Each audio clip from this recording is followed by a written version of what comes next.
ತಂಡದ ಶ್ರಮ ಎದ್ದು ಕಾಣ್ತಾ ಇದೆ. ಕಂಗ್ರಾಚುಲೇಷನ್ಸ್. ಟ್ರೈಲರ್ ನೋಡಿದ್ರ? ಸರ್ ನಾನು ಎಲ್ಲಿ?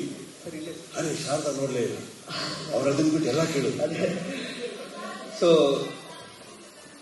ಸರ್ ನನ್ನ ಟೈಮ್ ಸರ್ ಈಗ ನಾನು ಕೇಳ್ತಿದ್ದೀನಿ ಸರ್. ಟ್ರೈಲರ್ ಕಟ್ ತುಂಬಾ ಚೆನ್ನಾಗಿ ಬಂದಿದೆ ಸರ್. ಇಡೀ ತಂಡದ ಶ್ರಮ ಎದ್ದು ಕಾಣ್ತಾ ಇದೆ. ಕಂಗ್ರಾಚುಲೇಷನ್ಸ್ ಅದಕ್ಕೆ ಸರ್. ಟ್ರೈಲರ್ ಅಲ್ಲಿ ಪ್ರಮುಖವಾಗಿ ಚೈಲ್ಡ್ ಟ್ರಾಫಿಕಿಂಗ್ ಇದೆ, ಪ್ಲಸ್ ಈಗ ಲೈಟ್ ಹೌಸ್ ಕಾಣ್ತಾ ಇದೆ, ಮತ್ತೆ ಪೊಲಿಟಿಕಲ್ ಡ್ರಾಮಾ ಆ ತರದೆಲ್ಲ ಸಿಚುವೇಶನ್ಸ್ ಇದೆ.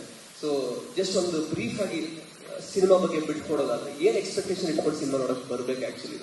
You just told me, sir, trailer is very inviting, that's all. It's a very inviting film. And of course, ನಾನು ನಿಮಗೆ ಹೇಳಿದಾಗೆ there are layers. Obviously, ಇವಾಗ ಸಿಂಗಲ್ ಟ್ವಿಸ್ಟ್ ಅಂಡ್ ಟರ್ನ್ಸ್ ಬಂದಿಲ್ಲ ಸಿನಿಮಾ, ತುಂಬಾ layers ಇದಾವೆ. And by the end of it, like Max, by the end of it, you'll know why the film was made. ಅದರಲ್ಲಿ ಒಂದು 100% ಇದೆ. It's a total entertainer, I can say. ನಾನು ಹೇಳಿದಾಗೆ ನಿಮಗೆ ಆ ಸಿನಿಮಾಕ್ಕಿಂತ ಒಂದು 4 ಮೂರು ಜಾಸ್ತಿ ಇರುತ್ತೆ. ಸರ್ ಇದು ಕಾಸ್ಟ್ ಅಂಡ್ ಕ್ರೂ ಬಗ್ಗೆ ಹೇಳೋದಾದ್ರೆ Gopal Krishna Deshpande sir first time ನಿಮ್ ಜೊತೆಗೆ ಕೋಂಬೋ ಮಾಡ್ತಾ ಇರೋದು ಆಕ್ಚುಲಿ. ಅವರು ಚೆನ್ನಾಗಿ ಒಟ್ಟಿಗೆ ಅವರು ಸುಮಾರು ಜನ ಇದ್ದಾರೆ ಆಕ್ಚುಲಿ ಸಿನಿಮಾದಲ್ಲಿ. ಸೊ ಅಂದ್ರೆ ಕಾಸ್ಟ್ ಅಂಡ್ ಕ್ರೂ ಬಗ್ಗೆ ಹೇಳೋದಾದ್ರೆ ಯಾವ ರೀತಿ ಇಂಪ್ಯಾಕ್ಟ್ ಮಾಡುತ್ತೆ ಅವ್ರ? ಐ ಥಿಂಕ್ ನಮ್ಮ ಟೀಮಲ್ಲಿ ಎಲ್ಲರೂ they're only gems and Kohinoors and diamonds, nobody else. I think everybody were fabulous. Everybody did a great job. Everybody were clean-hearted.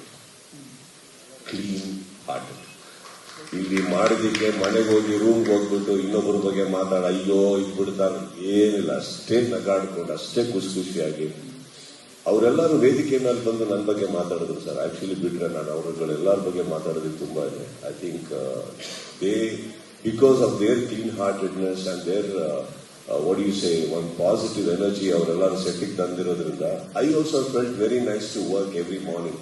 ನಾನು ಒಬ್ಬರಿಂದ ಸಾಧ್ಯ ಆಗ್ತಾ ಇರಲಿಲ್ಲ ಅದು. I think every technician, every actor, I think they are wonderful on my set. Wonderful. Sir last question sir. ಈಗ ಈ cinema ಕೂಡ ಮಾಡ್ತಾ ಇದ್ರಿ ಕಂಟಿನ್ಯೂಸ್ ಆಗಿ, ಜೊತೆಗೆ ಬಿಗ್ ಬಾಸ್ ಇರ್ತಾ ಇತ್ತು. ಸೊ ತುಂಬಾ ಆಕ್ಚುಲಿ ನೀವು ಕಂಪ್ಲೀಟ್ ಆಗಿ ತೊಡಗಿಸ್ಕೊಂಡಿದ್ರಿ. ಎವ್ರಿ ಡೇ ಒಂಚೂರು ಟೈಮೇ ಇರ್ತಿರ್ಲಿಲ್ಲ. ಯಾವ್ದಾದ್ರು ಒಂದು ಸಿಚುವೇಶನ್ ಅಲ್ಲಿ ನನ್ನನ್ನು ಕಂಪ್ಲೀಟ್ ಆಗಿ ಕೊಡಕ್ ಆಗ್ತಾ ಇಲ್ಲ ಅಂತ ಅನ್ಸಿತ್ತಾ ಈ ಒಂದು ಜರ್ನಿಯಲ್ಲಿ? ಅನ್ಸಿದೆ ಸರ್. ಯಾವಾಗ ಶಾರದಾ ಪ್ರಶ್ನೆ ಕೇಳ್ತಾರೋ ಫುಲ್ ಕಂಪ್ಲೀಟ್ ಆಗಿ ಮಾತಾಡಕ್ ಆಗ್ತಿಲ್ಲ ಅನ್ನೋ ಭಾಗ ಬರುತ್ತೆ. ಸಿನಿಮಾ ಮಾಡ್ಬೇಕಾದ್ರೆ ನನ್ಗೆ ಯಾವತ್ತೂ ಅನ್ಸಿಲ್ಲ, ಕೆಲಸ ಮಾಡ್ಬೇಕಾದ್ರೆ ಅನ್ಸೇ ಇಲ್ಲ.